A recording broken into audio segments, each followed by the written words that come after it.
এই নাও বাজার করে আনো, বাড়িতে কোনো সবজি নাই। আচ্ছা ঠিক আছে, দাও কি কি সবজি আনবো? তোমার যা খুশি। আর হ্যাঁ, তাড়াতাড়ি এসো কিন্তু, আসলে কিন্তু রান্না বসাবো। তুমি কোনো চিন্তা করো না বউ, আমি এই যাব আর এই আসবো। আহ, আমি তো কচু কিনবো। বউ আমার কচু দেখলে খুব রাগ করে। আজ যে বউয়ের কি হলো, যা খুশি তাই আনতে বলল।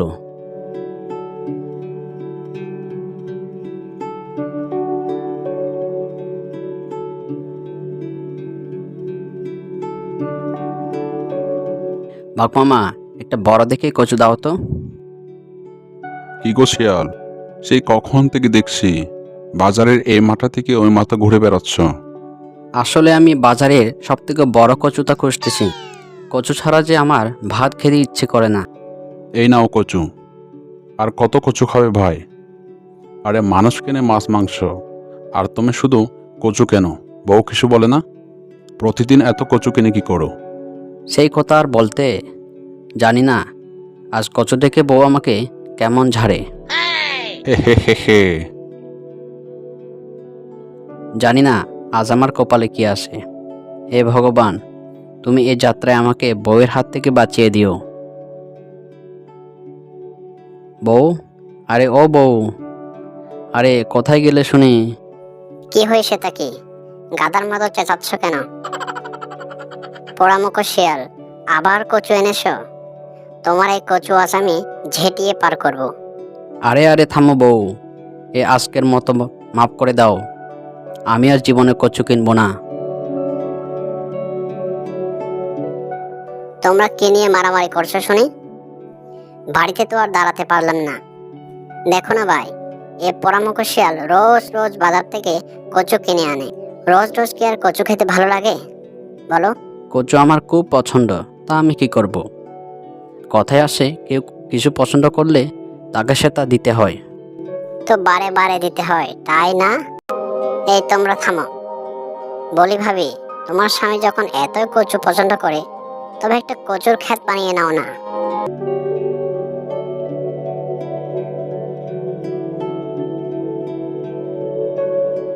বাহ বাহ, বউটার আবার কি হলো? কিছু না বলে কচু নিয়ে ঘরে গেল।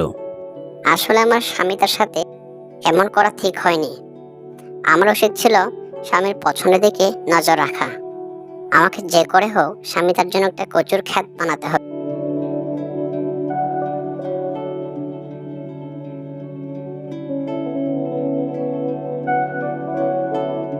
ওগো শুনছো?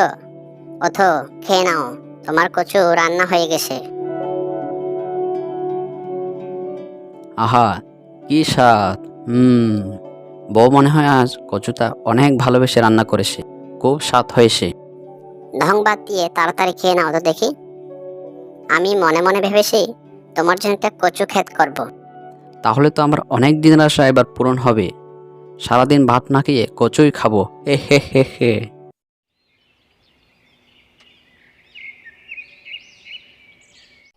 আহা, চারপাশে কত সুন্দর সুন্দর দৃশ্য, মনটা একেবারে জড়িয়ে যাচ্ছে। কিন্তু আমার কচু গাছের সন্ধান তো এখনো কোথাও পেলাম না। অনেকটা পথ যে চলে এলাম, অনেক কষ্ট হয়ে গেছে, একটু জিরিয়ে নেই। কচুর কি আকাল পড়ল রে এ যুগে! এখনকার সময়ে একটা কচু গাছ পাওয়া যাচ্ছে না। শোনো গো মেয়ে, চলে যেও না, এদিকে একটু এসো। কে কে এভাবে আমাকে ডাকছে? আমি গো, আমি কচু গাছ। আমার গায়ে দেখো অনেক ময়লা জমে আসে, একটু পরিষ্কার করে দিবে? হ্যাঁ হ্যাঁ, অবশ্যই দিব। কিন্তু এত সুন্দর করে কথা বলতে পারো কিভাবে? কচু গাছ আবার কথা বলতে পারে নাকি? 2 বছর আগে কালুর সাথে তনুর বিয়ে হয়েছিল। কালু বাজারে লাকড়ি বিক্রি করত। একদিন তাদের 2টি সন্তান হয়। কিন্তু একদিন লাকড়ি বিক্রি করে আসার সময় কালু রোড অ্যাক্সিডেন্টে আহত হয়। তখন তার পা দুটি ভেঙে যায়। এতে সে আর কাঁধ কাটতে যেতে পারে না। এভাবে কিছুদিন যাওয়ার পর তাদের সঞ্চয় শেষ হয়ে যায়। তাই তিনি জঙ্গল থেকে কাঠ কেটে বাজারে বিক্রি করে সংসার চালাতো। এতে তার খুব কষ্ট হচ্ছিল, কারণ সে কাঠ কাটতে অভ্যস্ত ছিল না। মা মা আমি আপেল খাবো। মা মা আমি কমলা খাবো। ঠিক আছে বাচ্চারা, আমি তোমাদের জন্য কাল আপেল আর কমলা নিয়ে আসবো। কিন্তু সে পরের দিন বাজারে কাজ বিক্রি করতে পারলো না। তাই সে বাজার থেকে কয়েকটি আপেলের চারা নিয়ে আসে আর চারাগুলো সে উঠানের একপাশে লাগিয়ে দেয়।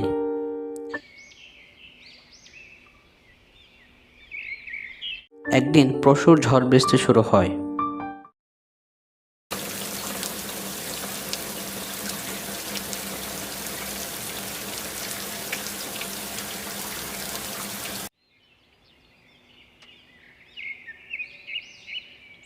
পরের দিন যখন সে উঠানে যায় তখন সে দেখতে পায় তার চারাগুলো নষ্ট হয়ে গেছে। হায় হায়, আমার একে হয়ে গেল। আমার সারা জীবনের সঞ্চিত অর্থ দিয়ে চারাগুলো কিনেছিলাম। এখন আমার কি হবে? ছানারা এখন কি খাবে? এসব বলতে বলতে টুনি কাঁদতে থাকে। সে সময় টুনির কান্না শুনে সেখানে একটি পরী চলে আসে। কি হয়েছে তুমি তোমার? তুমি কাঁদছো কেন? কি বলবো পরিবন্ধু, আমি আমার সারা জীবনের সঞ্চিত অর্থ দিয়ে পরিবারের দুঃখ ঘোষণার জন্য আপেলের চারা কিনেছিলাম।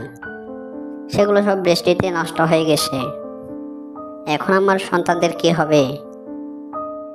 দুঃখ পেও না তুমি। তুমি যখন আমাকে বন্ধু বলে দেখেছো, তাই আমি তোমাকে একটি জাদুর আপেলের চারা দিচ্ছি। এই বলে পরী টুনিকে একটি আপেল গাছের চারা দেয় এবং সেখান থেকে চলে যায়।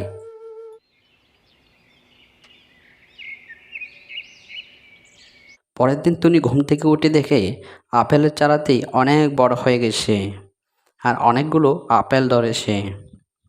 এরপর থেকে টুনি বাজারে আপেল বিক্রি করতে থাকে আর সে অনেক ধনী হয়ে যায়। তাদের আর কোনো দুঃখ কষ্টই রইল না।